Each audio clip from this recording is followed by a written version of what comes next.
datang atau concern saya bahwa semua kalender FIFA Matchday harus kita jalani. Tetapi yang saya ingin ketuk hatinya, nggak boleh menjadi singkat semua naturalisasi, gitu kan?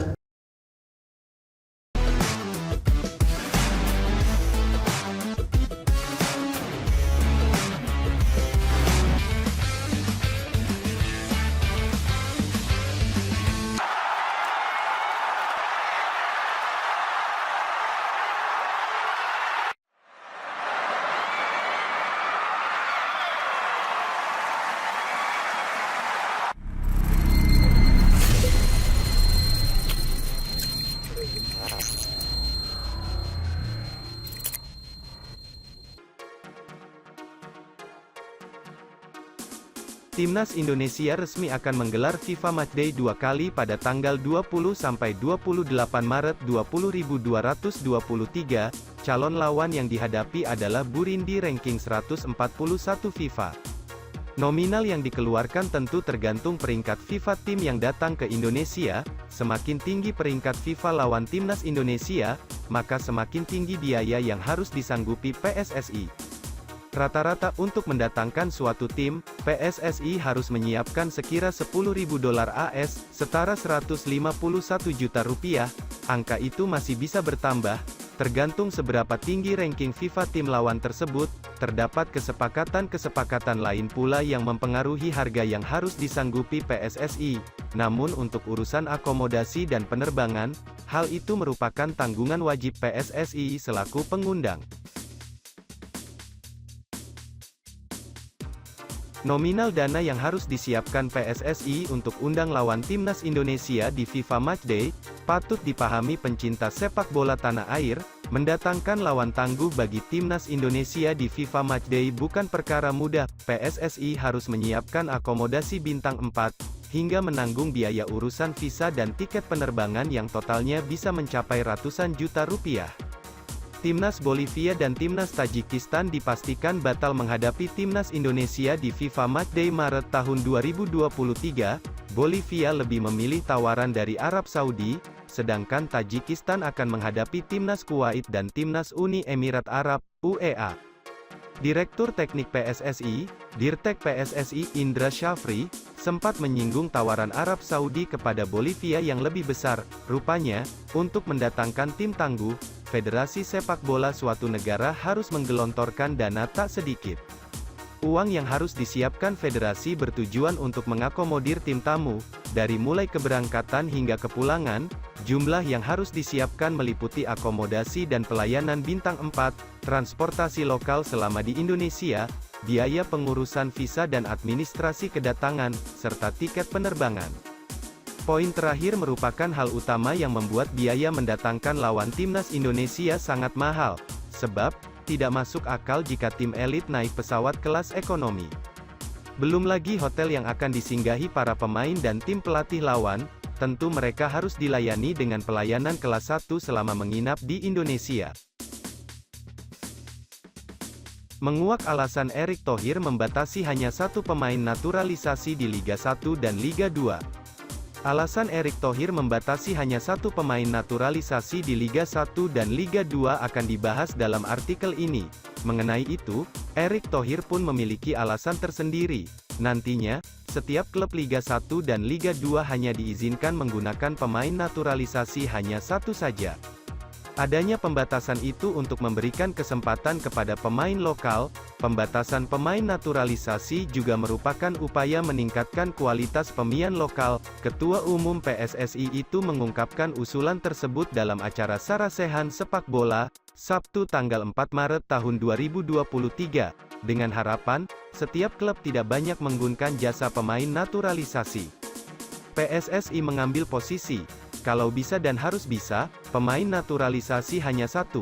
Kalau tidak, kapan pemain Indonesia akan bermain? Ucap Erick Thohir. Mengapa pembatasan naturalisasi didorongkan menjadi satu, supaya jangan tiba-tiba 11 orang yang bermain, ternyata ada 5 pemain asing ditambah 6 pemain naturalisasi, tutur Erick Thohir menjelaskan. Artinya apa? Bukan orang kita semua. Iya, kalau pemain naturalisasinya mau jika bermain untuk Timnas Indonesia, makanya kami bikin batasan-batasan, ucapnya. Selain soal pemain naturalisasi, PSSI juga menerima masukan dari klub Liga 1, mengenai penambahan slot pemain asing. Nantinya ada 5 pemain asing, dari negara manapun, plus 1 pemain asing, yang berasal dari Asia Tenggara, ASEAN.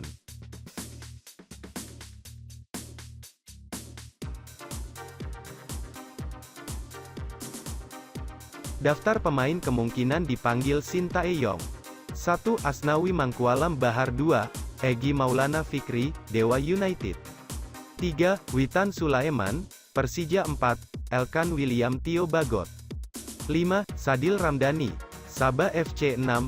Pratama Arhan, Tokyo Verdy. 7. Fahrudin Arianto, Madura United. 8. Rizky Ridho Ramadhani, Persebaya Surabaya. 9. Marcelino Ferdinand. 10. Koko Ari Araya, Persebaya Surabaya. 11. Rahmat Irianto, Persib Bandung. 12. Ricky Kambuaya, Persib Bandung. 13. Mark Klok, Persib Bandung. 14. Syahrian Abimanyu, Persija Jakarta. 15. Muhammad Ferrari, Persija Jakarta. 16. Muhammad Riyandi, Persis Solo. 17. Yakob Sayuri, PSM Makassar. 18. Muhammad Ramadan Sananta, PSM Makassar. 19. Syahrul Krisna Fadilah, Persikabo 1973. 20. Muhammad Dimas Derajat, Persikabo 1973. 21. Muhammad Rafli, Arema FC. 22. Dendi Sulistiawan, Bayangkara FC. 23. Nadeo Argawinata, Bali United 0. 24. Jordi Amat, JDT. 25. Sandy Walsh, KV Mechelen.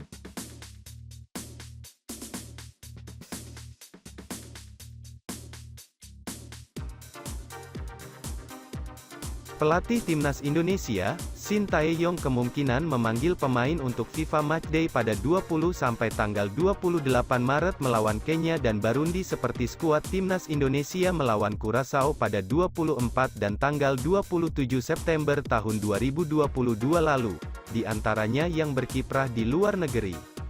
Keenam pemain tersebut yaitu Asnawi Mangkualam Bahar, Joangnam FC, Elkan Bagot, Kralton FC, Sadil Ramdhani, Sabah FC, Jordi Amat, JDT, dan Pratama Arhan, Tokyo Verdy.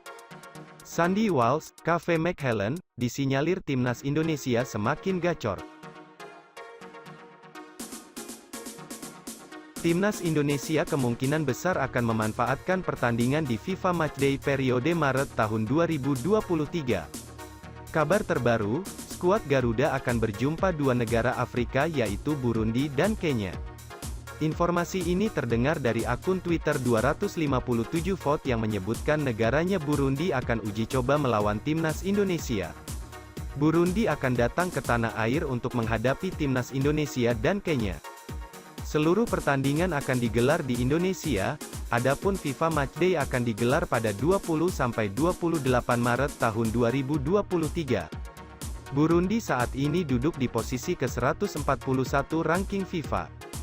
Sedangkan Kenya lebih tinggi berada di posisi ke-101 ranking FIFA, dan untuk Indonesia duduk di posisi ke-151 ranking